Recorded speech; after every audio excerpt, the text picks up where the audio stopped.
أعوذ بالله من الشيطان الرجيم بسم الله الرحمن الرحيم ربي زدني علما قال الله تعالى إن الله ملائكته يصلون على النبي يا أيها الذين آمنوا صلوا عليه وسلموا تسليما নিশ্চয় আল্লাহ রাব্বুল আলামিন ফেরেশতা মণ্ডলী হযরত মুহাম্মদ সাল্লাল্লাহু আলাইহি ওয়াসাল্লামের প্রতি দুরূদ শরীফ পাঠ করেন। হে ঈমানদাররা, তোমরা হযরত মুহাম্মদ সাল্লাল্লাহু আলাইহি ওয়াসাল্লামের প্রতি দুরূদ শরীফ পাঠ করো। দুরূদ শরীফ পড়লে 30টি ফজিলত পাওয়া যায়, রহমত, বরকত, মাগফিরাত পাওয়া যায়। সকলে মিলে দুরূদ ইব্রাহিম পড়ে আল্লাহুম্মা সাল্লি আলা মুহাম্মাদ ওয়া আলা আলি মুহাম্মাদ কামা সাল্লাইতা আলা ইব্রাহিম ওয়া আলা আলি ইব্রাহিম ইন্নাকা হামিদুম মাজিদ। আল্লাহুম্মা বারিক আলা মুহাম্মাদ ওয়া আলা আলি মুহাম্মাদ বারিকতা আলা ইব্রাহিম ওয়া আলা আলি ইব্রাহিম ইন্নাকা হামিদুম মাজিদ। আজকে আলোচনার বিষয় হচ্ছে হাদিস পর্ব 1। ইসলামী জীবন ব্যবস্থা ভিত্তি। ইসলামে আকীদা ও রোকনসমূহ। আন ওমর ইবনুল খাত্তাব রাদিয়াল্লাহু আনহু ক্বালা বাইনাহুমা নাহনু ইনদা রাসূলিল্লাহি সাল্লাল্লাহু আলাইহি ওয়াসাল্লাম যাতা ইয়াউমিন ইযা তালা আলাইনা রাজুলুন শাদীদুন বায়াদি সিয়াবি শাদীদু সাওয়াদি শি'রি লা ইউরা আলাইহি আথরুস সাফারি ওয়ালা ইয়ারিফুহু মিন্না আহাদুন হাত্তা জালাসা ইলা নবী সাল্লাল্লাহু আলাইহি ওয়াসাল্লাম ফাসনাদা রুকবাতাইহি ইলা রুকবাতাইহি ওয়া ওয়াদা'a কাফাইহি আলা ফাখিজাইহি ওয়া ক্বালা ইয়া মুহাম্মদ আখবিরনি আলাল ইসলাম। قال الإسلام أن تشهد لا إله إلا الله وأن محمد رسول الله وتقيم الصلاة وتؤتي الزكاة وتصوم رمضان وتحج البيت إن استطعت إليه سبيلا. قال صدقت. فعجبنا له يسأله ويصدقه. قال فأخبرني عن الإيمان. قال أن تؤمن بالله وملائكته وكتبه ورسله واليوم الآخر وتؤمن بالقدر خيره وشره. قال صدقت. قال فأخبرني عن الإحسان. قال أن تعبد الله كأنك تراه وإن لم تكن تراه فإنه يراك. قال فأخبرني عن الساعة. قال ما المسؤول عنها بعلام من السائل. قال فأخبرني عن إماراتها. قال أن تلد الأمة ربتها وأن ترى الحفاة العراة العلاة رعاء الشاة يتطاولون في البنيان. قال ثم انطلق فلبثت ماليا ثم قال لي يا عمر أتدري من السائل؟ قلت الله ورسوله أعلم. قال فإنه جبريل أتاكم يعلمكم دينكم. رواه مسلم। হযরত ওমর ইবনে খাত্তাব রাদিয়াল্লাহু থেকে বর্ণিত, তিনি বলেন, একদিন আমরা রাসূলুল্লাহ সাল্লাল্লাহু আলাইহি ওয়াসাল্লাম নিকট উপস্থিত ছিলাম। এ সময় এক ব্যক্তি আমাদের মজলিসে হাজির হলেন। তার পরনে পোশাক ছিল ধবধবে সাদা এবং মাথার চুল ছিল কুচকুচে কালো। তার মধ্যে সফরের কোনো আলামত দেখা যাচ্ছিল না এবং আমাদের মধ্যে কেউ তাকে চিনতে পারছিল না। তিনি এসে রাসূলুল্লাহ সাল্লাল্লাহু আলাইহি ওয়াসাল্লামের কাছে বসলেন, নিজের দুই হাঁটু তার দুই হাঁটুর সাথে মিলিয়ে এবং তার দুই হাত নিজের দুই উরুর উপর রেখে বলছিলেন, হে মুহাম্মদ, আমাকে ইসলাম সম্পর্কে বলুন। তিনি বললেন, ইসলাম হচ্ছে তুমি সাক্ষ্য দিবে আল্লাহ ছাড়া কোনো ইলাহ নেই, মুহাম্মদ সাল্লাল্লাহু আলাইহি ওয়াসাল্লাম আল্লাহর রাসূল, নামাজ কায়েম করবে, যাকাত দিবে, রমজান মাসে রোজা রাখবে, হজে যাওয়ার সামর্থ্য থাকলে হজ করবে। আমি তো বললেন, আপনি ঠিক বলেছেন। বলেন, তার এই আচরণে আমরা বিস্মিত হলাম। তিনি তার কাছে প্রশ্ন করেছেন, আবার তার জবাবে সত্যতা করেছেন। পুনরায় তিনি বলেন, আমাকে ঈমান সম্পর্কে বলেন। তিনি বলেন, ঈমান হলো আল্লাহ, তার ফেরেশতাকুল, তার কিতাবসমূহ, তার রাসূলগণ, পরকালের প্রতি, তাকদীর ভালো মন্দের প্রতি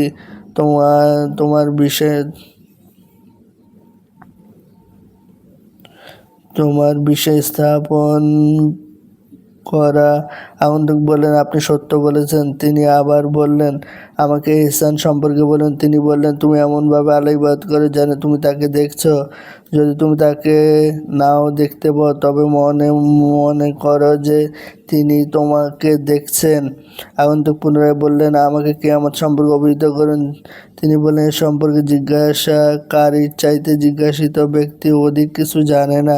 আগন্তুক বললেন, তাহলে আমাকে এর আলামত সম্পর্কে বলুন। তিনি বললেন, কৃতদাসীরা তাদের মনিবকে প্রসব করবে, আর তুমি দেখতে পারবে নগ্ন ও নগ্নদেহ গরিব মেষ রাখালদের সুউচ্চ দালান কোঠা নির্মাণ করতে এবং তা নিয়ে গর্ব করতে।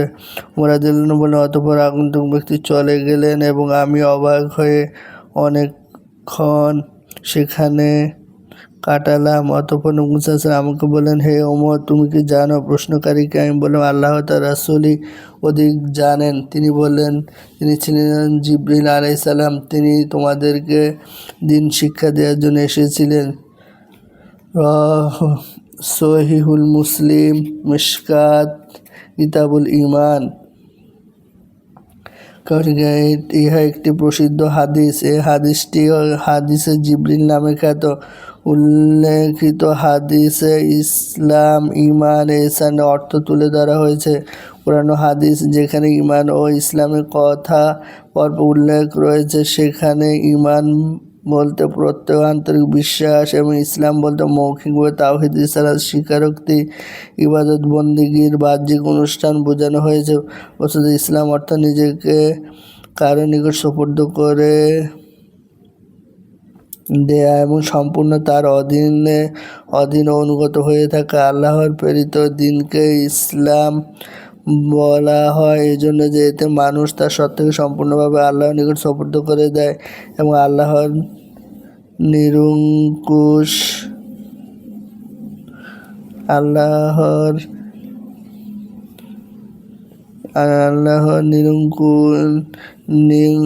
আল্লাহর আনুগত্যকে জীবনের আদর্শ পন্থারূপে গ্রহণ করে। আল কোরআনে বলা হয়েছে,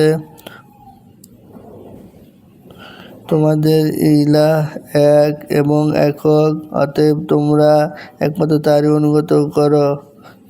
অনুগত হও। সূরা হজ 12:34। আরও বলা হয়েছে, যে ব্যক্তি নিজেকে এক আল্লাহর নিকট সুপুর্দ করে দিয়ে মুসলমান হলো, তার চেয়ে উত্তম ব্যক্তি আর কে হতে পারে? সূরা নিসা 4:125।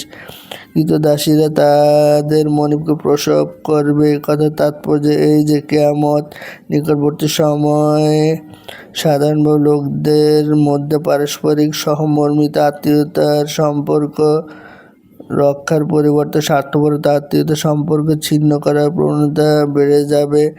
বড়দের প্রতি সম্মান ও আনুগত্য মানসিকতা বিলীন হয়ে যাবে।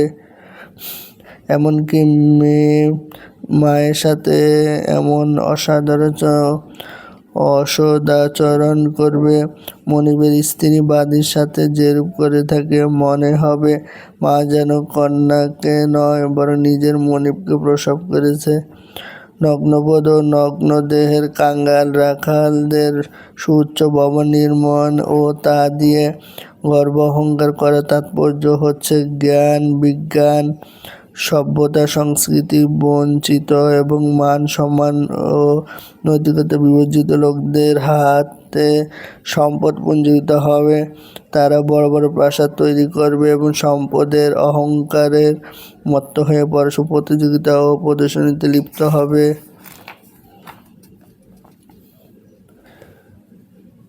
মোট কথা, নিজেকে পরিপূর্ণভাবে আল্লাহর কাছে সুপুর্দ করা ও সর্বতোভাবে তার অনুগত হয়ে থাকা এবং তার দেয়া আইন বিধান পালন করাই হচ্ছে ইবাদতের মূল কথা। মহানবী সাল্লাল্লাহু আলাইহি সাল্লাম ইসলামের পরিচয় সম্পর্কে বলেছেন, ইসলাম 5টি ভিত্তির উপর প্রতিষ্ঠিত। আল্লাহর একাত্মবাদ, মুসা সাল্লামকে সর্বশেষ রাসূল স্বীকার করা, নামাজ, রোজা রাখা, কাবা ঘরে হজ করা, এই 5টি জিনিস ইসলামের প্রথম বাস্তব রূপ। তবে হযরত ইবনে আব্বাস থেকে বর্ণিত হাদিসে অনুরূপ শব্দ ব্যবহৃত হয়েছে। তাতে বলা হয়েছে, ইয়া রাসূলুল্লাহ সাদাকানি বিল ইসলাম ক্বালা রাসূলুল্লাহ সাল্লাল্লাহু আলাইহি ওয়াসাল্লাম আল ইসলামু আন তাসলিমা ওয়াজহাকা লিল্লাহ। হে রাসূল, আমাকে ইসলামের তথ্য বলে দিন। নবী করিম সাল্লাল্লাহু আলাইহি ওয়াসাল্লাম বলেন, ইসলাম হচ্ছে তুমি তোমার পূর্ণ সত্তাকে আল্লাহর নিকট সুপর্দ করে দিবে, সম্পূর্ণরূপে আল্লাহর অনুগত করে দিবে। এই হাদিসের বর্ণনা থেকে প্রমাণিত হয় যে যা হতে আল্লাহর হুকুম আহকাম পালন করা ইসলাম নয়, বরং নিজের পূর্ণ সত্তাকে আল্লাহর নিকট একান্তভাবে সুপর্দ করে দেওয়া ইসলাম। এই ইসলাম কবুল করলে ব্যক্তির জান মাল সব কিছুই আল্লাহর মর্জির অধীন করে দিতে হয়। হযরত ইব্রাহিম আলাইহিস সালামকে এই ইসলামেই কবুল করতে বলা হয়েছিল। উত্তরে তিনি বললেন, আসলামতু রাব্বিল আলামিন লা শারীকা লাহু, আমি নিজেকে নিখিল জাহানের মালিক প্রভুর নিকট সুপর্দ করে দিয়েছি, মস্তক অবনত করে দিয়েছি, তার কোনো শরীক নেই। ঈমান শব্দের অমৃতানিক অর্থ হলো কারো প্রতি আস্থা স্থাপন করে তার কথাকে সত্য বলে মেনে নেয়া। ইসলামী শরীয়তের পরিভাষায় ঈমান অর্থ আল্লাহর রাসূল সাল্লাল্লাহু আলাইহি ওয়াসাল্লাম আমাদের ইন্দ্রিয়াতীত নিগূঢ় সত্য সম্পর্কে যা কিছু বর্ণনা করেছেন বা আল্লাহর নিকট হতে যে জ্ঞান ও হেদায়েতের বাণী প্রচার করেছেন তা সবই সত্য বলে বিশ্বাস করা এবং সর্বতোভাবে মেনে নেয়া। বস্তুত ঈমানের প্রকৃত সম্পর্ক হচ্ছে সেই সব অদৃশ্য বিষয়ের সাথে যা আমরা ইন্দ্রিয় বা অন্য যন্ত্র দ্বারা প্রত্যক্ষ করতে পারি না। ফেরেশতাদের প্রতি ঈমান অর্থ ফেরেশতাদেরকে আল্লাহর সৃষ্ট এক স্বতন্ত্র সত্তা বলে বিশ্বাস করা, যারা আল্লাহ নাফরমানি করতে পারেন না, আল্লাহর দেয়া নির্দিষ্ট দায়িত্ব কর্তব্য প্রতিনিধি যথাযথ পালন করেন। আল্লাহর কিতাবের প্রতি বিশ্বাসের অর্থ নিঃসন্দেহে আল্লাহ মানুষের জন্য বিভিন্ন সময় জীবন বিধান নাজিল করেছেন। তন্মধ্যে সর্বশেষ বিধান কোরআন মাজিদ। এই কোরআন একাধারে পূর্ববর্তী সব আসমানি কিতাবের সত্যতা প্রমাণ করে। সেগুলো জরুরি ও শাশ্বত বিধানগুলো নতুনভাবে পৃথিবীবাসীকে অবহিত করে। এটি সর্বশেষ ও চির সত্য অক্ষয় অবিকৃত বিধান হিসেবে শেষ পর্যন্ত বর্তমান থাকবে। আল্লাহর রাসূলগণের প্রতি বিশ্বাস অর্থ এ সত্যকে মনে প্রাণে বিশ্বাস করা যে আল্লাহ তাআলা বিশ্ব মানবের নেতৃত্ব প্রদানের জন্য তার মনোনীত ব্যক্তিদের বিভিন্ন সময় বিভিন্ন স্থানে প্রেরণ করেছেন। তারাই নবী ও রাসূল। তারা পূর্ণ দায়িত্ববোধ ও আমানতদারি সহকারে সংগঠনের কাজ করেছেন। হযরত মুহাম্মদ সাল্লাল্লাহু আলাইহি ওয়াসাল্লাম সর্বশেষ প্রেরিত নবী ও রাসূল, অতএব সমগ্র মানব জাতির মুক্তি ও কল্যাণ একমাত্র সর্বশেষ নবীর অনুসরণের উপর নির্ভরশীল। পরকালের প্রতি ঈমানের অর্থ এই অকাট্য সত্যকে সন্দেহমুক্ত মনে বিশ্বাস করা যে এ বিশ্বজাহান একদিন ধ্বংস হয়ে যাবে, অতঃপর আল্লাহ তাআলা তার বিশেষ শক্তি ও ক্ষমতা বলে এক নতুন জগৎ সৃষ্টি করবেন। তিনি সমস্ত মৃত মানুষকে পুনর্জীবিত করবেন, পার্থিব জীবনে যে রূপ কাজ করেছে তদনুযায়ী শাস্তি ও পুরস্কার দিবেন। বস্তুত পরকালের বিশ্বাসের উপর দ্বীনি ব্যবস্থার ভিত্তি স্থাপিত, কারণ এই বিশ্বাস না থাকলে কোনো মানুষই আল্লাহর বিধি নিষেধ মেনে চলবে না বা মেনে চলার প্রয়োজন বোধ করবে না। তাকদীরের প্রতি ঈমান অর্থ এ কথা দৃঢ়ভাবে বিশ্বাস করা ও মেনে নেয়া যে বিশ্বজাহান ভালো মন্দ যা কিছু হয় তা আল্লাহ তাআলার অনুমতিক্রমে তার নির্ধারিত স্বাভাবিক নিয়মে হয়। বিশ্বজাহানের আল্লাহর মর্জি বিপরীত কিছু হতে পারে না। আল্লাহ তাআলা বলেন বালা মান আসলামা ওয়াজহাহু লিল্লাহি ওয়া হুয়া মুহসিনুন ফালাহু আজরুহু ইনদা রাব্বিহ। হ্যাঁ, যে নিজের সত্তাকে পরিপূর্ণরূপে আল্লাহর নিকট সোপর্দ করে দিবে সেই মুহসিন এবং তার জন্যই তার রবের নিকট রয়েছে বিশেষ পুরস্কার। সূরা হাসর।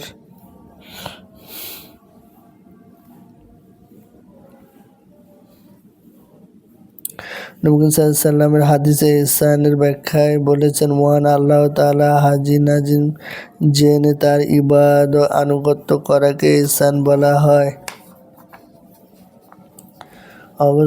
অবস্থা কেবল নামাজের জন্য নির্দিষ্ট নয়, বরং সারা জীবনের প্রত্যেকটি মুহূর্তে এরূপ প্রত্যয় সহ আল্লাহর বান্দা হয় জীবনযাপন করার নামে ইহসান। ইহসান শব্দটি হুসন শব্দ থেকে নির্মিত। এর অর্থ সৌন্দর্য। ইবাদত সৌন্দর্য কেবল তখনই সৃষ্টি হতে পারে যখন মগজে এই ধারণা বদ্ধমূল হয়ে যায় যে আমি আল্লাহ তাআলার সামনে দাঁড়িয়েছি, তাকে দেখতে পাচ্ছি। আমার মগজে এরূপ খেয়াল সৃষ্টি করতে না পারলে এ সত্য অস্বীকার করার উপায় নেই যে আল্লাহ তাআলা আমাকে অবশ্যই দেখছেন। তার দৃষ্টি থেকে বান্দার কোনো আমলই আড়ালে থাকে না। দুনিয়ার অবস্থা যখন এরূপ হবে তখন বুঝতে হবে কিয়ামত বা চূড়ান্ত ধ্বংসের দিন খুবই নিকটবর্তী। এই জগতেই প্রত্যেকটি জিনিস যেহেতু কারণের সাথে জড়িত, কাজে কিয়ামতের কার্যকরগুলো পূর্ণ মাত্রা ও বাস্তবভাবে অনুষ্ঠিত না হওয়া পর্যন্ত কিয়ামত সংঘটিত হতে পারে না। জিবরীল আলাইহিস সালামের আগমন মুসা আলাইহিস সালামের জীবনের শেষ ভাগ অনুষ্ঠিত হয়েছিল। এই সাক্ষাৎকার দ্বারা নবুয়তের 23 বছরের প্রত্যয় ইসলামের সার নির্যাস সকলের সামনে স্পষ্টভাবে তুলে ধরা হয়েছে।